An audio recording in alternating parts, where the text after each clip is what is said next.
Bueno, bienvenidos a todos. Les decía antes de que se me apagara el audio, que bueno, mi nombre es Sebastián Davidowski, yo soy periodista de Argentina, escribo en La Nación, trabajo en dos radios, trabajo en Radio con Voz, todos los días con un programa de actualidad, también trabajo como columnista de actualidad en Vorterix, que es una radio acá en la Argentina, para aquellos que son de afuera, porque vi que algunos son de afuera.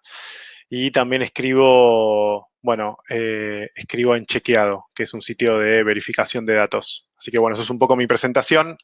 Y un poco cuando me convocaron de Nuimetrix para hablar, bueno, un poco la idea era, bueno, hablar un poco sobre lo que está pasando y sobre, no sé, qué veo yo que está pasando con este momento tan extraño que todos estamos viviendo, que, bueno, tiene que ver con un momento único probablemente en la historia de la humanidad. No sé si de la humanidad me parece, pero por lo menos de nuestra generación seguro, probablemente no haya un momento de este tipo. Nadie esperó estar aislado durante mucho tiempo. Nadie esperó tampoco que cambiara tantas cosas, ¿no? En este tiempo. Me sorprendo mucho de ver a familiares, a amigos, incluso generaciones, tal vez adultos mayores, ¿no? Más de 65, 70, bueno, utilizando herramientas que por ahí nunca se hubieran imaginado utilizar, y hoy los ves como demasiado acostumbrados o parece que lo hubieran utilizado siempre, pero si alguien o algo no los hubiera obligado a utilizar esas herramientas, probablemente nunca hubieran utilizado todas esas herramientas que venían, que estaban disponibles, pero que no imaginaron nunca por ahí tener que utilizarlas tan rápido y tener que adoptarlas de manera tan rápida para varios motivos. Por eso, yo no sé si ven mi presentación en estos momentos, decidí llamar a esta charla el exilio analógico. Eh, eh, ¿Por qué lo llamé el exilio analógico? Bueno, por las cosas que estuve viendo y un poco que les contaba en esta introducción, ¿no? Pensar un poco qué es lo que estaba pasando, qué es lo que está pasando con los nuevos consumos, con las nuevas cosas. Y primero me puse a pensar en esta palabra que fuerte, ¿no? El exilio, que básicamente significa, bueno, significa básicamente, es, es la separación de una persona de la tierra en la que vive, ¿no? Así lo define la Real Academia Española. Y me parece que es un poco lo que le pasó a muchos consumidores, a adultos mayores. No quiero decir abuelos porque no necesariamente los adultos mayores son abuelos. A padres, incluso a nosotros mismos, ¿no? Porque hay toda una especie de idea generalizada del nativo digital y de aquel que nace con herramientas digitales, que yo creo que está un poco sobrevalorada, y me parece que hay que revisarla un poco, y sobre todo verlo en las situaciones que estuvimos viendo en los últimos días, que tienen que ver con mucha gente de repente adoptando obligatoriamente herramientas que hasta este momento no habían sido obligatorias o creían que podían vivir sin ellas. Para mí el exilio analógico, que es un poco el concepto del que les vengo a hablar hoy o que me parece interesante, es irse de un lugar del que no elegiste irte, ¿no? Nadie eligió dejar de ir a la oficina, nadie eligió dejar de visitar a sus padres o de visitar a sus abuelos o de visitar a sus hijos o de que sus hijos los visiten, pero todos tuvieron que buscar la forma de que ese exilio analógico se convirtiera en una continuidad también, ¿no? En una continuidad de muchas cosas. Y cuando pienso en muchas cosas, pienso en cómo cambiaron las distintas maneras, ¿no? En todo este tiempo. Y ahí se me ocurren, bueno, varias cosas, ¿no? Primero, los contactos con familiares, los cumpleaños por Zoom, los webinars por Webinar Jam, o por otras herramientas como Hangout o Teams de Microsoft. Entonces, lo que vengo viendo es eso, ¿no? Como nuevas formas de gente que tuvo que acostumbrarse en este exilio analógico, a estas nuevas maneras de contacto que se imponen a partir de lo que está pasando con el coronavirus. Incluyo contactos con familiares, las nuevas formas de trabajo que impusieron, trabajar desde casa, el teletrabajo, del que tanto se habla y del que solamente, miren, en Argentina tengo el dato, en Argentina solamente el 8% de los empleados, de las personas que trabajan, hacían home office antes de la pandemia. Solamente el 3% de las empresas daban la posibilidad de hacer home office. Estos son datos de Argentina. Eh, y después tenés todo un mundo de trabajos críticos que es fundamental que estén en persona haciendo esos trabajos, ¿no? Y ahí tenés sectores como, por ejemplo, la construcción, eh, pesca, por ponerte otro, muchas de las tareas agropecuarias, eh, transporte. Y después otras tareas que sí tienen algunos porcentajes de actividades que se pueden llevar a cabo de forma digital, ¿no? Por ejemplo, educación, que hoy se habla tanto de la educación a distancia, ya sea en cualquiera de sus formas y en cualquiera de sus etapas. Bueno, ahí tenés como si querés algunas actividades que sí se podrían migrar a digital y que de hecho son parte de este exilio analógico, ¿no? Nadie en la escuela decidiría por motus propio mudar compulsivamente sus clases a el mundo online, pero bueno, este exilio lo obligó. Y por último, les decía, los contactos con familiares se fueron al mundo online, hubo exilio ahí, hubo exilio también en las nuevas formas de trabajo, y hubo exilio también en las nuevas formas de consumo, ¿no? Y me parece que acá acá es donde quiero detenerme para, bueno, contarles un poco qué es lo que veo yo, por lo menos en base a esta invitación que me hizo la gente de Nubimetrics. Eh, bueno, siguiendo un poco, la otra vez hablaba con la gente de Mercado Libre, estaba haciendo una nota justo para La Nación, y hablaba con ellos de estas 3 etapas de las nuevas formas de consumo, ¿no? De estas 3 etapas que, por lo menos, y esto quiero aclararlo bien, en Argentina empezamos con el aislamiento social obligatorio el 19 el 19 de marzo se anunció, el 20 de marzo fue el primer día. Ayer se cumplieron 40 días de la cuarentena. Hoy estamos en el día 41. Eh, 3 etapas de las nuevas formas de consumo. La primera fue la de prevención, la segunda fue de abastecimiento y la tercera de permanencia. ¿Cómo se diferencian estas etapas? Bueno, vos cada uno de ustedes seguramente identificará algunos productos que tienen que ver con cada una de estas etapas del consumo desde el 20 de marzo para acá. La primera, muy relacionada con herramientas de higiene, herramientas que tienen que ver con, por ejemplo, la lavandina, por ejemplo, los barbijos, que en ese momento está desrecomendado por la Organización Mundial de la Salud, pero igualmente había mucha gente que estaba comprando. Hoy siguen comprando, pero ya hay algunos productos que fueron eliminados, por ejemplo, de Mercado Libre. Alcohol en gel, como si querés la primera parte de esta etapa de, bueno, compremos productos de higiene, productos que sirvan para la prevención. La segunda etapa que vimos, y que ahora les voy a mostrar unos gráficos, que todos pueden acceder a esos gráficos, fue de abastecimiento. Cuando hablo de abastecimiento, hablo de compra de harinas, compra de alacena, compra de productos como para, bueno, por las dudas que haya desabastecimiento. El famoso caso del papel higiénico, que ustedes saben tiene una particularidad, ¿no? En los supermercados, cuando alguien compra en los supermercados papel higiénico, como es un producto que ocupa mucho en la góndola, bueno, genera un espacio que al siguiente comprador le genera una especie de miedo a estar perdiéndose algo y dice, me parece que están quedando pocos papel higiénicos, voy a llevar papel higiénico. Está estudiado esto. Entonces, lo que pasó en esta etapa tiene que ver mucho con el abastecimiento, con compra de productos por las dudas, ¿no? A ver si viene un desabastecimiento, ¿no? Todo lo contrario a lo que quiso hacer la gente en sus alacenas. Y la tercera etapa es una etapa más de permanencia, que es una etapa en la cual ya no es tanto pensar en medidas preventivas, en medidas de abastecimiento, por las dudas que nos tengamos que quedar, sino como una etapa, yo creo que bastante relacionada con asumir que nos vamos a quedar un tiempo en casa, que nos vamos a quedar en casa por mucho tiempo y que las actividades que normalmente hacíamos fuera de casa, vamos a querer hacerlas en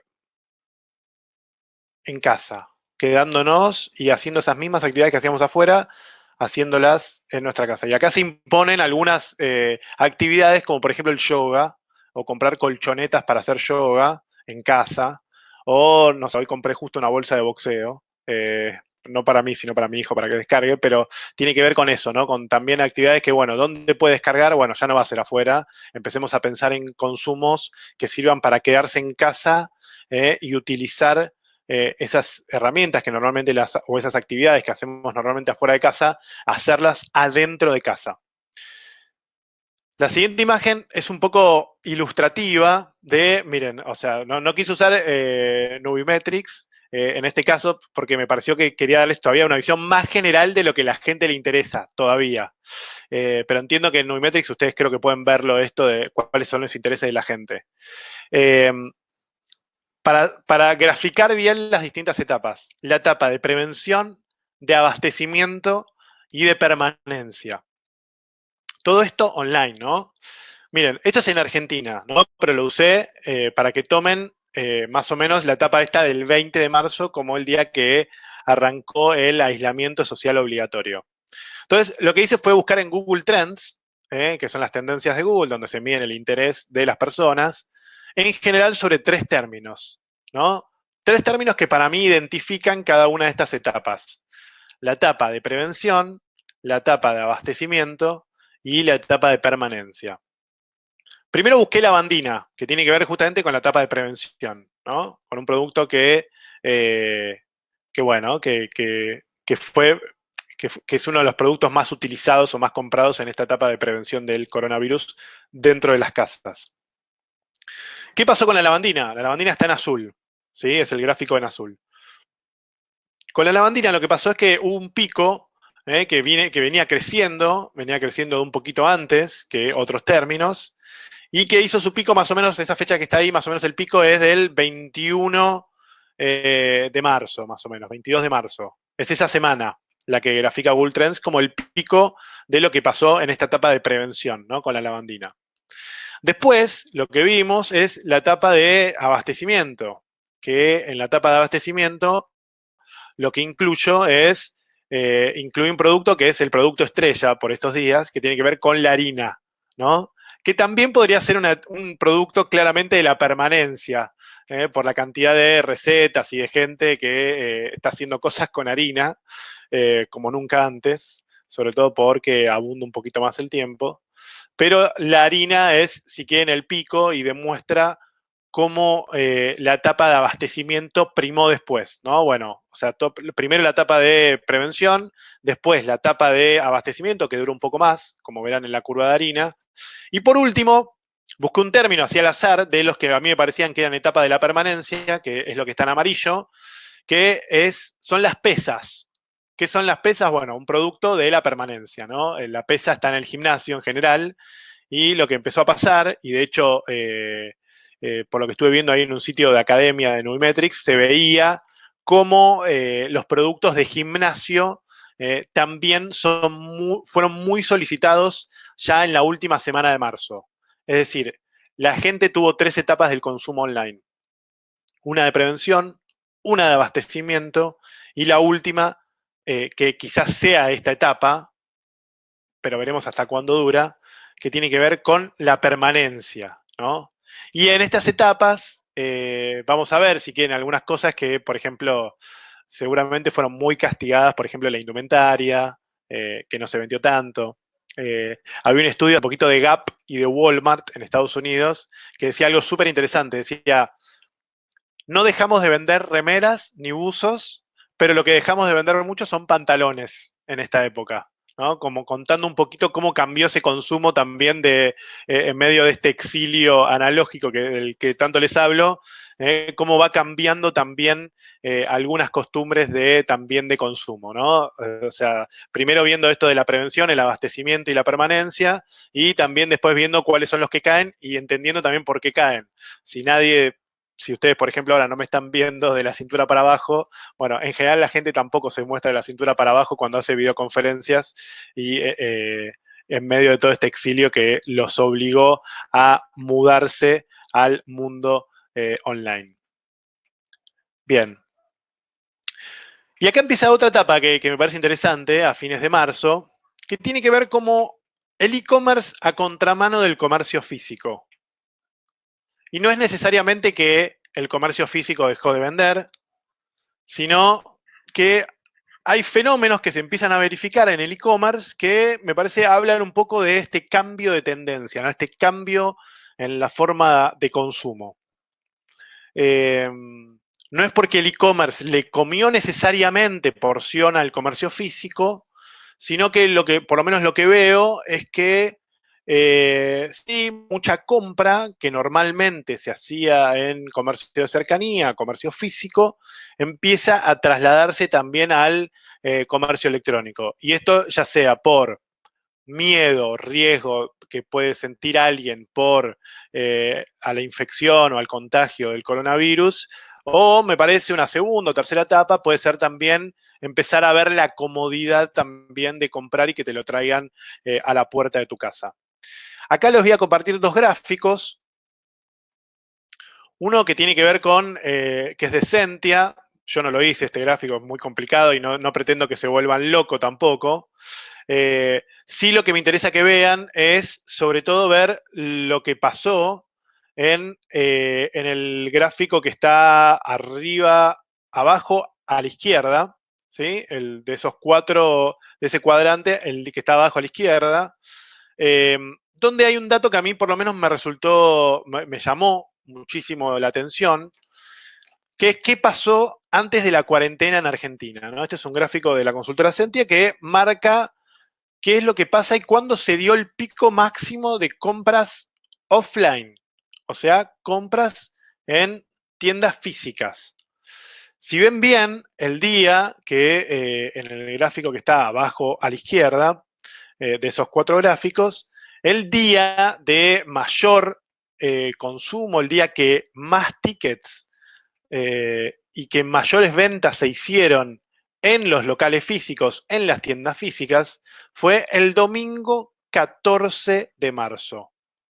Ese día fue el día del que que yo antes le ponía el ejemplo del papel higiénico. Bueno, mucho se habló de las góndolas vacías de papel higiénico, que en realidad no estaban vacías, sino que, como les decía antes, ocupan mucho espacio, la gente se lo lleva y genera ese miedo al siguiente comprador. Lo que vi ese día, según Sentia, fue el día de mayor compra. Hay algo interesante que es lo que está pasando en el comercio físico, que es que hay menos transacciones, pero más tickets, o sea, pero mayor volumen de tickets. Es decir, se hacen menos transacciones, se compra menos en tienda física, o sea, se hace menos repetición de compras, pero en la compra que se hace se gasta mucho más dinero. ¿Contra qué les quiero contraponer este gráfico? Bueno, les decía, domingo 14 de marzo, antes de la cuarentena en la Argentina, es el domingo último antes de la cuarentena, es el día de mayores ventas en tiendas físicas. Si paso del siguiente gráfico, paso a lo que pasó online. Y lo que vamos a ver en el comercio online es que tanto en unidades como en facturación, como en tickets, la mejor semana es la cuarta semana. ¿Por qué digo esto y por qué contrapongo esto? Hay un fenómeno que a mí me parece interesante del comercio electrónico, que como ustedes sabrán bien, y si no se los cuento, no representa una torta muy grande dentro de la venta total minorista. Depende del país, pero puede llegar a ser del 5% como mucho de la compra total, lo que se vende a través de medios electrónicos. Pero a la vez lo que me resulta interesante como tendencia es que aún, por ejemplo en la Argentina, siendo fin de mes, las compras online crecieron. Mientras que las compras físicas cayeron, crecieron las compras online. Tanto en tickets, tanto en unidades, tanto en facturación. De hecho, contraponiendo la tendencia normal de venta de productos en tiendas físicas y repitiendo el ítem de que hay que tener muy en cuenta que el e-commerce representa una parte chiquita, pero que en este exilio analógico probablemente esa torta se haya incrementado. A diferencia de las tiendas físicas, el e-commerce creció en la última semana del mes, que es probablemente la semana donde más complicado de dinero suele estar la gente en la Argentina, que cobra su sueldo entre el 1 y el 10, a diferencia, entiendo, de otros países donde puede pasar a ser quincenal. Algunos números en medio de toda esta nota, digamos, que estaba haciendo para algunos medios, etcétera. Bueno, me puse a hablar con la Cámara Argentina de Comercio Electrónico para entender también cómo es que venía mejorando eh, las ventas en comercio electrónico. Y acá me encontré con números que me parece hablan de cuáles son las categorías que más crecieron durante este tiempo de prevención, de abastecimiento y de permanencia.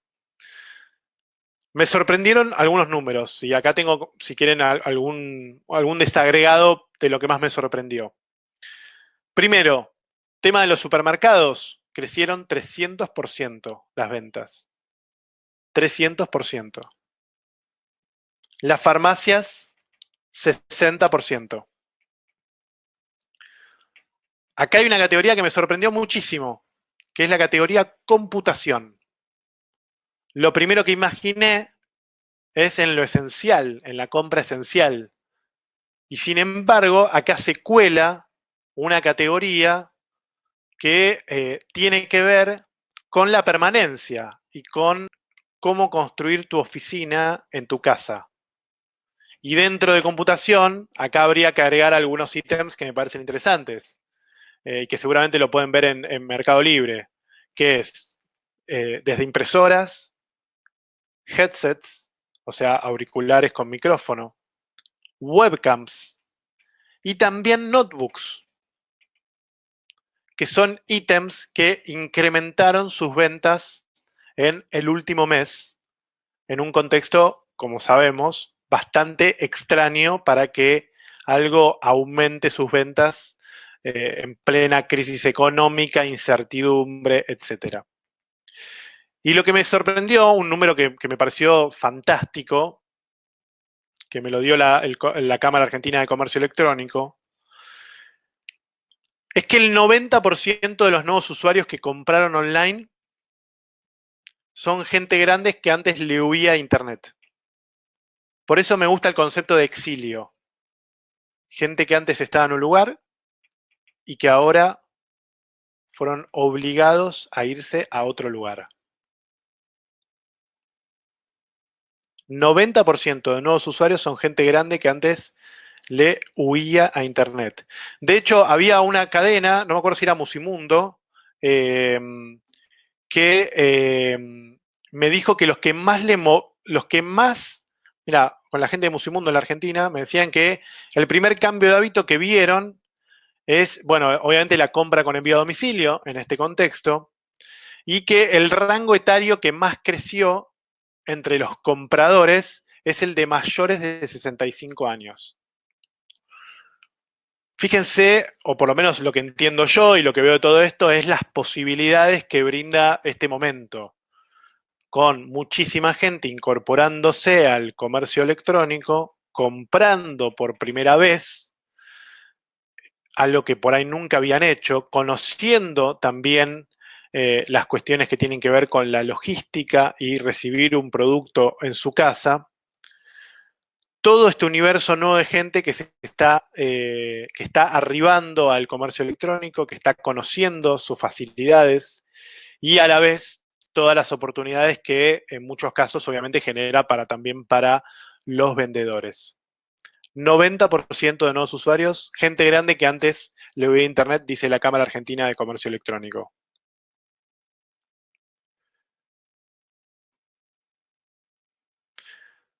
A la vez, porque siempre hay un pero, aparecen nuevos desafíos. ¿Cómo hacer para entregar y para sostener esa nueva demanda, ese malón que viene, ¿no? Se habla mucho en términos de salud de aplanar la curva, ¿no? En términos de nuevos infectados. No es que quiero hacer un paralelismo con eso, pero sí me parece interesante pensar cómo van a ser los nuevos vendedores o los vendedores que ya están para recibir ese malón de nuevos compradores. Cuando le preguntaba a la Cámara Argentina de Comercio Electrónico qué tal fueron las entregas, porque todo muy bien con las ventas, pero ¿qué pasa con las entregas? O sea, ¿qué pasa con la última parte, la última milla, como se lo llama en la jerga, para entregar ese producto en cada una de las casas o en cada una de las oficinas que todavía siguen trabajando o fábricas que todavía siguen operando porque son esenciales? Bueno, me dieron datos que realmente me quedé mirándolos con los ojos abiertos, diciendo, acá hay un problema grave que hay que solucionar urgente. Miren estos datos. El 15% de todos los productos que se entregaron fueron en los mismos tiempos que previamente. O sea, lo que vos entregabas antes del coronavirus, en 3 días, los seguiste entregando en 3 días. 15%. El 25% fue con demoras. De hecho, no creo que les sorprenda, no sé si acá hay alguno que trabaja en comercio electrónico de algún supermercado, etcétera, pero 10 días, 12 días, página caída, páginas todas con advertencias. Había un chiste que se había viralizado en internet hace unos días que era ¿cómo son los sitios web de ahora? Y en el diseño dibujaban primero un cartel que decía estamos con demoras con coronavirus y abajo todo el resto del contenido. Como una forma de mostrar y de ejemplificar que todos los sitios terminaron poniendo todos los sitios de comercio electrónico terminaron advirtiendo a los usuarios, a esos exiliados analógicos, que iban a tener problemas con la entrega.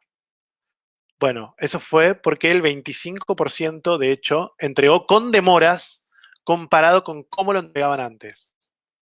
Y acá el dato más duro, el dato que, que tal vez genera preocupación, a veces tiene que ver con la desinformación, a veces tiene que ver con que eran productos que no se podían entregar y que se vendían, pero que no se podían entregar. Acá, por ejemplo, en Argentina había 10 electrodomésticos que se podían entregar, pero había otros que no, y la gente igual los compraba, y por ahí no estaba toda la información en la página.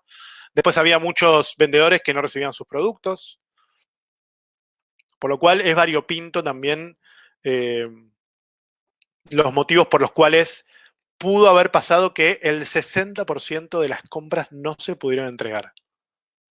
60% de las compras no se pudieron entregar.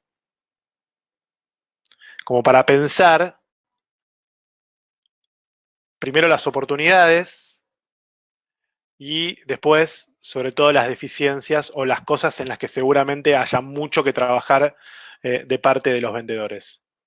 Voy a abrir un poco la sala de chat para ver si hay preguntas de ustedes y también les abro para ver si hacemos un poco de intercambio antes de que yo también les quiera hacer como una especie de cierre también de qué es lo que veo y cómo sigue esto. A ver, ¿alguna pregunta? No sé, acá. Ahí está. Bueno, si no hay ninguna pregunta, dejo así como 30 segundos para que hagan, si quieren, algún tipo de pregunta. Y si no, ¿se pueden tener los slides? Sí, por supuesto. Después se los mando. No sé cómo se hace para mandarlo. Esto, no sé si Julia se puede. eh, no sé cómo se hace para compartir, pero sin dudas. Les mando el slide. Les mando los slides. Pregunta Alejandro Silverstein. ¿No hay más preguntas? Ahí está, perfecto. Claro, bueno, acá por ejemplo Claudia Mantovani dice, a mí se me está complicando la venta de muebles al no poder entregar.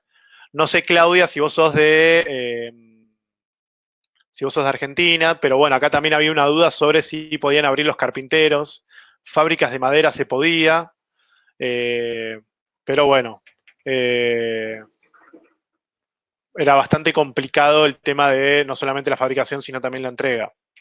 Noelia Cooper dice, en Uruguay el mercado se ha comportado más o menos de la misma forma, aunque la cuarentena no haya sido obligatoria. Claro. Sí, la gente, que es un poco, a ver, un poco lo que va a pasar, si Claudia me aclara que vende muebles, es de Buenos Aires. Algunos me preguntan eh,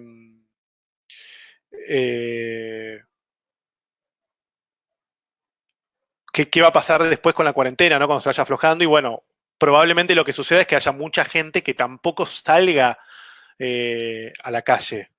Entonces hay que pensar, me parece que también, porque a ver, ¿qué está pasando con el aislamiento social obligatorio? Vos lo que estás logrando es que no haya tantos infectados y lograr preparar en esa carrera al tiempo al sistema de salud para atender a toda la gente que va a demandar probablemente algún tipo de cama. Hoy las camas de terapia intensiva en la Argentina están ocupadas menos de la mitad.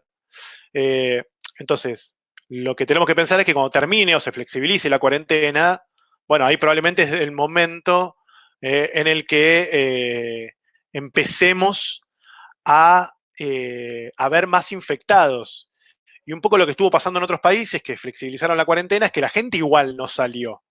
Entonces, pensar en estas estrategias digitales me parece que tiene que ver también con pensar lo que viene, ¿no? Ir pensando no solamente en gente cumpliendo normativas de gobierno, sino en gente cuidándose de lo que vaya a pasar cuando empiece el pico del coronavirus, que es lo que se espera para los próximos días, para el próximo mes, sobre todo. Acá hay una pregunta, me preguntan, eh, acá hay pregunta, ¿te parece necesario cambiar el lenguaje digital para hablar al público más adulto? Y sí, ahí está el no, o sea, yo todo lo que sean insights o todo lo que sean datos o todo lo que sea información, que es un poco lo que yo les quise dar acá, se tiene que convertir en algo que ustedes puedan tomar para aplicar algún tipo de medida. Si claramente estás teniendo un malón de nueva gente, probablemente dentro del malón de nueva gente se encuentre gente que nunca compró antes. Entonces, bueno, digamos, yo no soy un especialista en ventas, ustedes son los especialistas en ventas o los que más venden por Mercado Libre, pero indudablemente que hay que empezar a pensar en tomar esa información y aplicar técnicas para explicar de forma sencilla cómo tienen que hacer la compra, que no se preocupen, trabajar en una especie de contención del comprador para que entienda cómo hacer y no se frustre, porque probablemente ustedes sean hoy, no sé si el único, pero probablemente uno de los pocos canales de compra que tengan, sobre todo muchos adultos mayores, y ni hablar de mayores de 70 años, que son el grupo de riesgo, mayores de 60 también, que tienen que cuidarse y cualquier compra que puedan hacer online va a ser mucho mejor y los va a hacer sentir más seguros que si tienen que salir a la calle. Bueno, Pablo Toldentinati dice, bueno, es verdad lo de la demora, pero casi todos llegan con demora. De Buenos Aires a Gran Buenos Aires hasta 2 semanas de demora. La entrega es mayor, ya que la gente está en la calle. Es cierto, es parte de los problemas que tenemos, ¿no? ¿Pensás que existe un cambio de conducta independiente del aislamiento por cambio de gustos o escala de valores? Bueno, es una muy buena pregunta. Yo creo que sí. Eh, Y es un poco lo que quería plantear para el cierre, así que lo voy a dejar ahí pendiente para el cierre. ¿Qué más? Eh, bueno, la gente, bueno, dice Romina que pone varios posts, dice, bueno, que te quitan de mi mercado el filtro de envío con normalidad. Ah, porque no puede entregar los productos seguramente. Así que eso se hace complicado. Verónica Cava dice, bueno, ¿cómo se hace para cambiar la mentalidad del dueño y digitalizar su empresa? Por ejemplo, que no piense que tiene que tener a sus empleados administrativos las 8 horas en la oficina. Qué buena pregunta, Verónica. Yo te decía antes la cantidad de gente, tanto se habla del home office y en algunos nichos se piensa que es la normalidad y en la Argentina no es la normalidad. Solamente el 3% de las empresas de la Argentina dan beneficio de home office, o sea, dan la posibilidad de hacer teletrabajo. Por lo cual, mirá el 97% que falta para el resto. Y había un estudio de CIPEC de hace un par de semanas y otro del CEDLAS que comentaban algunos problemas que tienen las empresas también para hacer esta migración a esta modalidad. Por ejemplo, primero que las empresas no están digitalizadas. Es decir, el sistema de la empresa está en la empresa y si vos, por ejemplo, contestaras preguntas de Mercado Libre desde tu casa, ese sistema no está conectado con el sistema principal que tienen en la empresa y solamente están en ese lugar. Bueno, entonces ahí tenés un problema. Después que la gente misma no está preparada en su casa con una conexión acorde, con una computadora acorde, si no, no me explico por qué subieron tanto la venta de computadoras. O si querés me explico menos eso.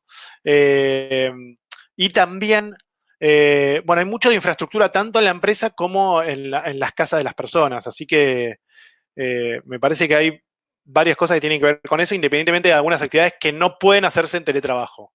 De hecho, la potencialidad máxima que apuntan tanto CIPEC como el CEDLAS es que solamente el 25%, 30%, dependiendo del estudio, podría ser teletrabajable de todos los empleos en la Argentina. Y también hay algo interesante ahí que tiene que ver con cuestiones geográficas. Es mucho más posible que un trabajo sea teletrabajable en la ciudad de Buenos Aires que en Concordia, por ejemplo, donde 2 de cada 10 trabajadores podrían hacer teletrabajo. En la ciudad de Buenos Aires es 1 de cada 2, por ejemplo. O, por ejemplo, por género también, porque mucho se habla también de los que más ganan en la Argentina tienen más posibilidad de hacer teletrabajo, eso seguramente tiene que ver con que son puestos directivos, mientras que el 10% de los que menos ganan en la Argentina es alrededor de un 3% de ese 10% total de todos de los que menos ganan en la Argentina, los que podrían teletrabajar. O sea, hay algo que tiene que ver con lo geográfico, hay algo que tiene que ver con el nivel de ingresos, hay algo que tiene que ver con el tipo de actividad también para teletrabajar, así que no es para todos. Eh, y es un tema súper interesante para entender también las dificultades que hay. Sebastián Cambiaso dice, ¿pensás que el día post cuarentena los locales físicos van a tender a desaparecer en su mayoría, ya que el público en su mayoría probó y gustó de las compras online? Bueno, no lo creo, la verdad. No lo creo por una cuestión de todavía el porcentaje del comercio electrónico total sigue siendo muy chico, o por lo menos si bien se debe haber profundizado en este tiempo, todavía no llega a compensar la compra física, la compra en local. Entonces, me parece que hay que pensar que eso puede ir sucediendo con el paso del tiempo y sin duda este exilio analógico lo agilizó, pero creo que hay que ir como... Sería un poco prudente con la desaparición del local físico. No quisiera arriesgarme tanto porque en su momento me dijeron que el diario de papel iba a desaparecer y todavía no desapareció, que la radio iba a desaparecer y no desapareció, que la televisión iba a desaparecer y no desapareció. Y hoy se consume más televisión, por ejemplo, que lo que se consumía antes de la pandemia. Así que sería prudente, por lo menos. No me quiero aventurar a algo que no puedo sostener. Para empezar a vender online, ¿conviene empezar a vender y si funciona escalar? ¿O conviene pensarlo como una inversión, como si fuera una sucursal nueva? Mira, a mí me parece interesante pensarlo, y acá yo de vuelta, no quiero, tal vez no es un terreno mío, pues yo no vendo online y no soy vendedor, pero solamente me guío un poco por lo que escucho y por lo que veo de los vendedores y las empresas. Yo creo que lo primero que hay que pensar es que sea una sucursal nueva, porque requiere otro tipo de recursos que a veces no se pueden compartir. eh, y me parece que el mundo online requiere otro mundo, otra cabeza. Hay algo que tiene que ver con dejar de lado la intuición, empezar a ver datos, empezar a ver realmente cómo se comporta la gente, algo que a nivel físico es muy difícil. ¿Qué les quiero decir con esto? Uno probablemente si tiene un local físico no sabe cuánta gente de la que entró a su local, a su tienda, terminó comprando. No tiene esa conversión, ¿no? Lo que se llama la conversión. En cambio, en el mundo online uno sabe cuánta gente visitó su publicación, cuánta de esa gente que visitó su publicación terminó comprando, puede sacar un porcentaje de esa conversión y puede decir, che, es muy baja mi conversión. Solamente el 1% de los que entraron a mi publicación terminaron comprando. ¿Qué estará pasando? ¿Estaré alto de precio? ¿Qué estará haciendo mi competidor? A ver, me voy a fijar lo que está haciendo mi competidor. Vas, te fijas lo que hace tu competidor, te fijas cómo es la publicación de tu competidor, tratás de amoldarla, tratás de mejorarla. Eh, de repente en el online vos decís, bueno, estoy vendiendo 25% más que antes, o este mes vendí 25% más. Y muchos vendedores en Mercado Libre están diciendo, wow, qué bueno, soy un genio del universo porque vendí 25% más. Y de repente te das cuenta que el mercado creció 80%. Bueno, estás 55% abajo de la media. O sea, te felicito por cómo creciste, pero me parece que el análisis que tenés que hacer es también comparativo con el resto del mercado. Entonces me da la sensación, yendo a la pregunta, que es una sucursal nueva que tiene que interactuar con lo físico, por supuesto, porque también el físico puede ser un insight incluso del interés de la gente, pero me parece que tiene que ser visto también como un lugar en el cual, bueno, entra un volumen de datos tal que permite actuar con menos intuición y con más información que si alguien estuviera vendiendo en comercios físicos.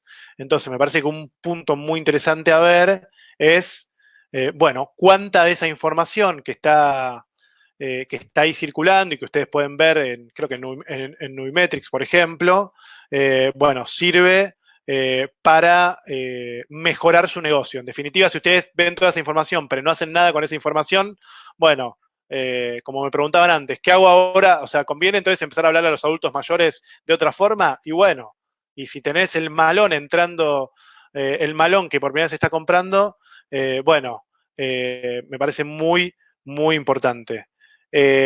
Alba Miranda me dice, ¿cuál de las plataformas digitales te parece que es más efectivo? Si Mercado Libre, redes sociales, página de internet. Yo creo que es todas. No quiero aventurarme a una, me parece que Mercado Libre claramente es la que concentra el mayor porcentaje, pero me parece que Mercado Libre solo, digamos, o sea, vos te metés en Mercado Libre y por un lado no tenés canales de promoción o de branding que construyan también la imagen de tu empresa, o no tenés, por ejemplo, no entendés bien lo que pasa en Mercado Libre y solamente vendés así, le da como con los ojos cerrados a vender, a vender, a vender, bajás precio y te volvés loco por esas cosas, me parece que tampoco sirve, así que me parece que hay que tratar de encontrar cuáles son las oportunidades de venta en Mercado Libre, teniendo en cuenta también los insights mismos o los datos mismos que te brinda la plataforma. Bueno,